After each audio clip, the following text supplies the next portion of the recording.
आपण lipids topic बद्दल बघणार आहोत. लिपिड म्हणजे काय? आता लिपिड हे ऑर्गॅनिक कंपाऊंड आहे. त्याच्यामध्ये हायड्रोजन, कार्बन, ऑक्सिजन ॲटम्स असतात आणि लिव्हिंग सेलमध्ये एक फ्रेमवर्क स्ट्रक्चर आणि फंक्शनचं हे निर्माण करतं.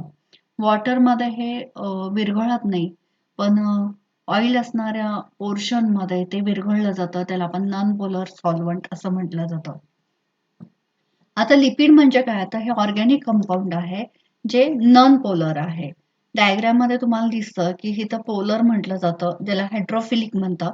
म्हणजे ज्याचं वॉटर हे महत्त्वाचा रोल आहे.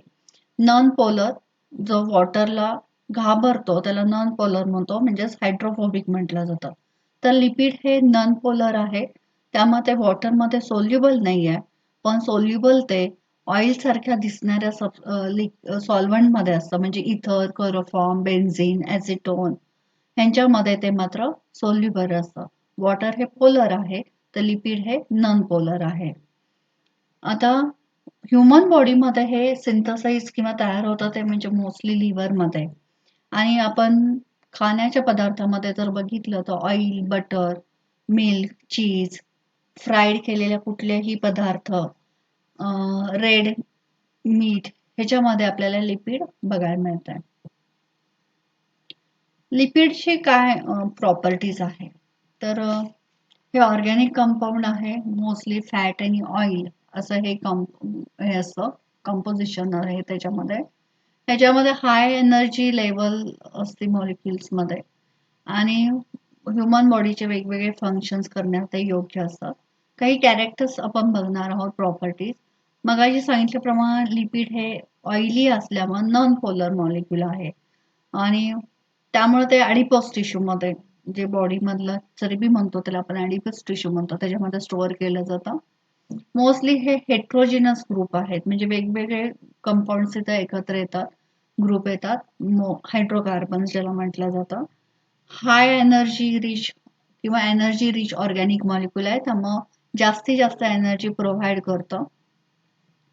सोल्युबिलिटी जर बघितली आपण तर वॉटरमध्ये इनसोल्युबल आहे, पण जे नॉन पोलर सॉल्व्हंट आहे त्याच्यामध्ये मात्र सोल्युबल आहे. Mechanical barrier dividing cell to environment known as a cell membrane. तर हे सिग्निफिकंट बायोलॉजिकल सिस्टीम आहे.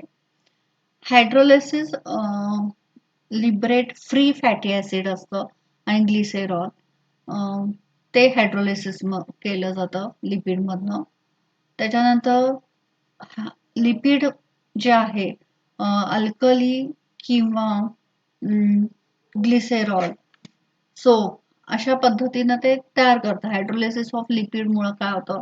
अल्कलीमुळं लिपिडचं हायड्रोलिसिस होतं आणि त्याचं रूपांतर ग्लिसेरॉल आणि सोपमध्ये केलं जातं. त्याला आपण सपोनिफिकेशन म्हटलं जातं. रॅन्सिडिटी म्हणजे एक खवटपणा येतो, की जर ऑइलमध्ये काही बिघाड झाला असेल तर तो चव बदलली जाते, त्याला आपण खवटपणा म्हटलं जातं. तर ही काही प्रॉपर्टीज आहेत लिपिडचे. लिपिडचं वर्गीकरण वेगवेगळ्या पद्धतीने केलं जातं. त्यातल्या आज आपण दोन बघणार आहे. तर मेन जे आहे ते स्पॉनिफिबेल क्लासिफिकेशन म्हटलं, पहिला क्लास जो आहे तो सपोनिफिबेल. सिंपल लिपिड्स आणि कंपाऊंड लिपिड्स त्याच्यामध्ये येते. नंतर सपोनिफिबेल म्हणजे डिराइव्ड लिपिड आणि मिसेलियस लिपिड म्हटलं जातं. आता सपोनिफिबेल लिपिड म्हणजे काय? तर याच्यामध्ये एक किंवा अनेक इस्टर ग्रुप असतात आणि enable to hydrolysis in presence of base, acid किंवा एन्झाईम्स, म्हणजे इन्क्लुडिंग बॅग्स, ट्रायग्लिसराइड आहे, फॉस्फोलिपिड्स आहे. फर्दर दिस कॅटेगरी डिवाइड केली जाते पोलर आणि नॉन पोलरमध्ये.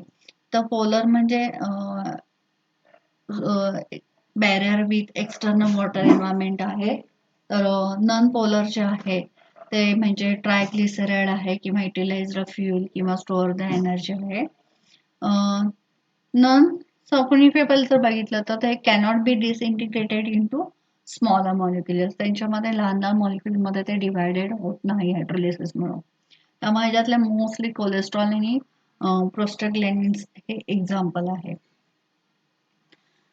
लिपिड्स आणखीन साध्या पद्धतीनं क्लासिफिकेशन बघितलं तर सिंपल लिपिड आणि कॉम्प्लेक्स लिपिड आणि डिराइव्ड लिपिड असे 3 भागामध्ये वर्गीकरण केलं जातं. सिंपल लिपिड्स म्हणजे ह्याच्यामध्ये फॅटी ऍसिड हा व्हेरियस अल्कोहोल किंवा ग्लिसरॉल बरोबर एस्टर्स झालेला असतो, बाइंड झालेला असतो. त्याला आपण म्हणतो सिंपल लिपिड. तर त्यातलं पहिलं उदाहरण आहे म्हणजे fats. Asters of fatty acid with glycerol असेल तर त्याला आपण फॅट्स म्हणतो. ऑइल हे लिक्विड स्टेपमध्ये असतं आणि ते ह्याच्यामध्ये एक्झाम्पल आहे. ह्याला ट्रायग्लिसराईड सुद्धा म्हटलं जातं.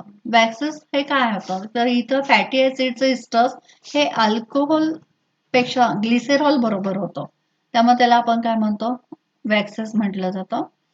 तर कॉम्प्लेक्स लिपिड म्हणजे काय तर ह्याच्यामध्ये फॅटी ऍसिड विथ अल्कोहोल किंवा ग्लिसरॉल सोडून आणखी नॉन लिपिड ग्रुप असतो त्याला आपण म्हणतो प्रोस्टेटिक ग्रुप.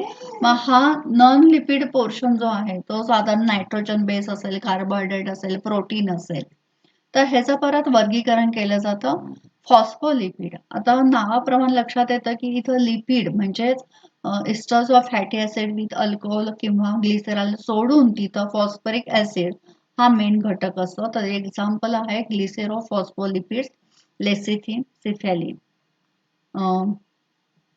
हे त्याचे उदाहरण बघायला मिळतात आपल्याला.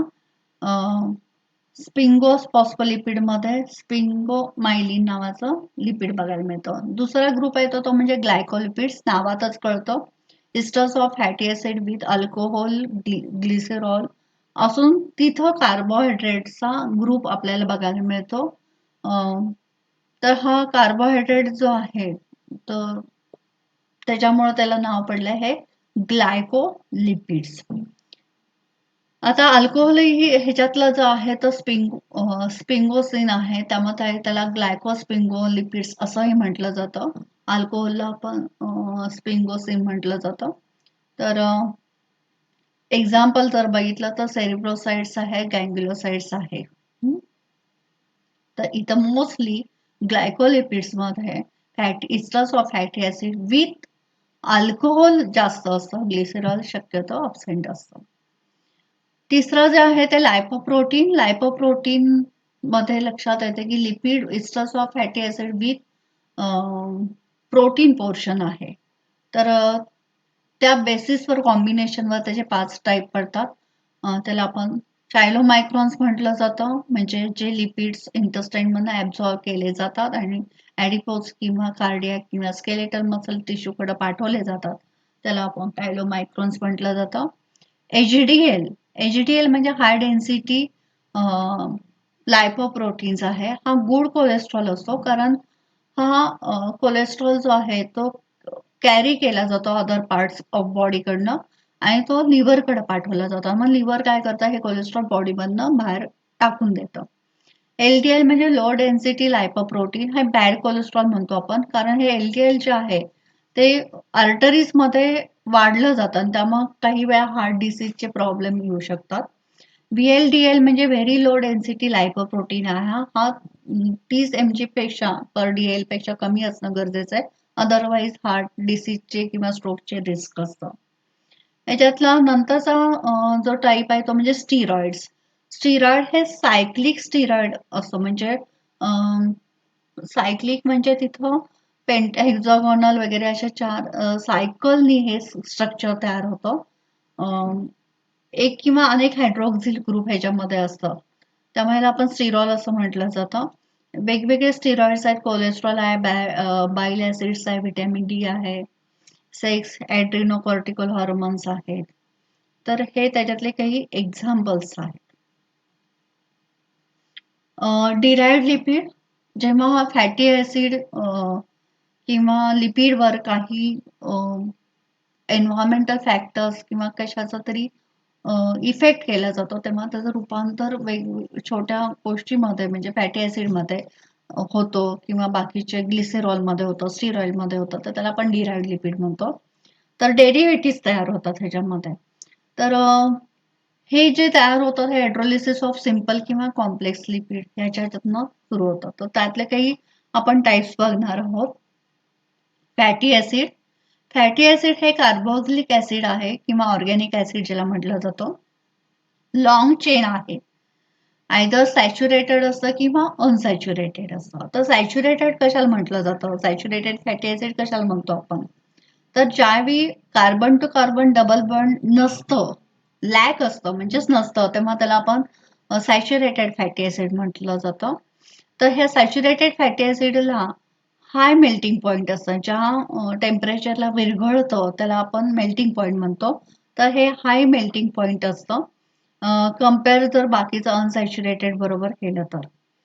कारण याच्यामध्ये मॉलिक्युल्स हे एकदम एकमेकांशी पॅक झालेले असतात. एकदम pack to their molecule together आहे आणि त्यामुळे एक स्ट्रेट रॉड लाईक शेप तयार होतो आणि त्यामुळे मेल्टिंग पॉइंट हा हाय असतो. अनसॅच्युरेटेड फॅटी ऍसिड कशाला म्हणतो? तर ह्याच्यामध्ये एक किंवा त्याच्यापेक्षाही जास्त डबल बॉन्ड असतं कार्बन टू कार्बन. त्यामुळं फॅटी ऍसिड नॅचरली जेव्हा इव्हन नंबरमध्ये कार्बन ॲटम्स आर प्रेझेंट असतात तेव्हा त्याला अनब्रांच्ड असतात. काही वेळा अनसॅच्युरेटेड फॅटी ॲसिडमध्ये सिस बॉन्ड्स असतात. स्ट्रक्चर लिंक तयार करतात. अशा पद्धतीनं काही वेळा स्ट्रेट रॉड लाईक शेप असतात. असे हे अनसॅच्युरेटेड फॅटी ॲसिड आहेत. फॅटी ॲसिड्स आता बघितले त्याप्रमाणे एक डबल बॉन्ड असेल तर त्याला आपण मोनो अनसॅच्युरेटेड म्हटलं जातं. तर दोन असतील तर त्याला आपण पॉली अनसॅच्युरेटेड म्हटलं जातं. तर इथं तुम्हाला थोडक्यात क्लासिफिकेशन दिसतंय फॅटी ॲसिडचं. Saturated fatty acid, saturated fatty ॲसिडमध्ये लाँग चेन असेल तर हे एक्झाम्पल आहे पाल्मिटिक, स्टिरिक आणि मॅरिस्टिक आहे.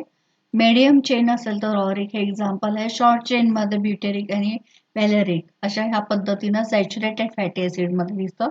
दुसरा टाईप बघितला आपण अनसॅच्युरेटेड, त्याच्यामध्ये दोन आहेत, मोनो अनसॅच्युरेटेड आणि पॉली अनसॅच्युरेटेड. जेव्हा एक सिंगल डबल बॉन्ड असतो तेव्हा त्याला आपण मोनो सॅच्युरेटेड फॅटी ॲसिड म्हणतात. ओलिक आणि पाल्मिटोलिक हे त्याचं एक्झाम्पल आहे. पॉली अनसॅच्युरेटेड फॅटी ॲसिडमध्ये ओमेगा 3 जे बेस्ट समजलं जातं, ओमेगा 6 आणि ओमेगा 9 अशा पद्धतीनं आपल्याला फॅटी ॲसिड बघायला मिळतात. याच्यातला दुसरा आहे तो म्हणजे वॅक्सेस. वॅक्सेस हे काय आहे तर इस्टर्स म्हणजे ऑर्गॅनिक कंपाऊंड आहे. कशा मेड बाय रिप्लेसिंग हायड्रोजन किंवा ऍसिड किंवा अल्कल किंवा अदर जे ऑर्गॅनिक ग्रुप आहे त्याच्यापासून फॉर्म असं लॉंग अल्कोहोल किंवा लॉंग चेन कार्बोक्सिलिक ऍसिड्स असतं. इस्टर्स आहेत ते. मोस्टली हे सगळीकडे बघायला मिळतात फ्रुट्समध्ये, लिव्हजमध्ये, काही प्लांट्सच्या. त्याचबरोबर पक्ष्यांच्या पंखामध्ये वॅक्स कोटिंग दिसतात. तर safeguard from the small predators किंवा डिहायड्रेशन हे त्याचा रोल आहे. तर carnauba wax is known as a water resistance किंवा टफनेस किंवा सिग्निफिकंट फॉर कार वॅक्ससाठी सुद्धा वापरलं जातं. स्टिरॉइड्स मोस्टली स्टिरॉइड्स जर केमिकल मेसेंजर जे आपल्या बॉडीमध्ये आहेत ज्याला आपण हार्मोन्स म्हणतो ते ऑर्गॅनिक कंपाऊंड आहे ते ग्लँडमध्ये सिंथसाइज होतं आणि ब्लड स्ट्रीममधनं वेगवेगळ्या टिश्यूकडं ते पाठवलं जातं, ट्रिगर त्यांना तिथं पोचवलं जातं. स्टिरॉइड हे एक प्रकारचं हार्मोन आहे. टिपिकली ते रिकग्नाइज कसं केलं जातं तर टेट्रासायक्लिक स्केलेटन आहे. टेट्रा म्हणजे चार सायकल स्केलेटन असं ते तयार झालेलं आहे. कंपोज्ड 3 फ्युज्ड 6 मेंबर आणि 1 5 मेंबर रिंग स्ट्रक्चर आपल्याला बघायला मिळतात. तर डिटेल्स फॉर रिंग्स स्ट्रक्चर जर बघितलं तर असे A, B, C, D असे जे स्ट्रक्चर असेल तर ते इंडिकेट केलं जातं. तर स्टिरॉइड हे रिंग स्ट्रक्चर आहे. कोलेस्ट्रॉल कोलेस्ट्रॉल हे वॅक्स लाईक सबस्टन्स आहे. Mostly found in animal source फूडमध्ये आहे. ट्रायग्लिसराइड, LDL, HDL, VLDL हा डिफरंट टाइप्स ऑफ कोलेस्ट्रॉल आहे. ब्लड सेल्समध्ये आपल्याला बघायला मिळतं. सेल मेम्ब्रेन मधलं हे महत्वाचं लिपिड समजलं जातं. कोलेस्ट्रॉल हे कॉम्बिनेशन ऑफ स्टिरॉइड आणि अल्कोहोल आहे आणि मोस्टली हे लिव्हरमध्ये तयार होतं. हे कंपाऊंड जे आहे ते बायोसिंथसाइज्ड आहे, लिव्हिंग सेल तयार होतं आणि महत्वाचं लिव्हिंग सेल मेम्ब्रेनसाठी महत्वाचं स्ट्रक्चर आहे. सेल मेम्ब्रेनमध्ये ते steroid ring structure of cholesterol आपल्याला प्रोव्हाइड करतं, रिजिड हायड्रोफोबिक स्ट्रक्चर. त्याच्यामुळं काय होतं की एक रिजिडिटी सेल मेम्ब्रेनला येते आणि विदाउट कोलेस्ट्रॉल सेल मेम्ब्रेन नाहीतर फ्लुइड टाईप वाटलं असतं. त्यामध्ये रिजिडिटी हे कोलेस्ट्रॉलमुळे होतं. महत्वाचं कंपोनंट्स आहे सेल मेम्ब्रेन मधलं आणि हे महत्वाचं बाकीचे स्टिरॉइड सिंथेसिस करण्यासाठी सुद्धा महत्वाचं आहे. त्याच्यामध्ये सेक्स हार्मोन, ज्याला आपण टेस्टोस्टेरोन म्हटलं जातं, एस्ट्रोजन म्हटलं जातं, तर कॉर्टिसोन म्हटलं जातं. व्हिटॅमिन डी साठी सुद्धा हे महत्वाचं आहे. आता फंक्शन्स काय आहे फॅट्सचे किंवा ज्याला आपण लिपिडचे म्हटलं जातं किंवा फॅट्स म्हटलं जातं. तर फॅट्स हे करेक्ट अमाऊंटमध्ये असेल तर proper function of our body केलं जातं. मोस्ट फॅट सोल्युबल विटॅमिन्स आहेत, उदाहरण ए, डी, ई, के. ह्याला लिपिडच लागतं किंवा फॅटच लागतं, त्याशिवाय ते आपल्या बॉडीमध्ये ऍब्झॉर्ब होत नाही. हे मेम्ब्रेन मधलं एक महत्वाचा घटक आहे. त्यामुळे मेम्ब्रेन परमॅबिलिटी म्हणजे परमिशन ज्याला म्हटलं जातं, फॉस्फोलिपिड किंवा कोलेस्ट्रॉल ह्याच्यासाठी महत्वाचा रोल आहे. बॉडीला एक प्रकारे इन्सुलेशन केलं जातं, म्हणजे एक ज्याला आपण म्हणतो की स्ट्रक्चर असं आतमध्ये व्यवस्थित प्रोव्हाइड केलं जातं. एक वर्ण लेअर तयार होतं आणि आतमध्ये इंटरनल स्ट्रक्चर जे आहे ते सेफ मध्ये राहतं, त्याला आपण इन्सुलेशन म्हणतो. एनर्जी स्टोअर केली जाते इन द फॉर्म ऑफ फॅटमध्ये. जी एनर्जी तुमच्या बॉडीमध्ये शिल्लक राहते ती फॅटमध्ये रूपांतरित केले जात आणि मग त्याचा नंतर यूज आपण करू शकतो. थँक्यू.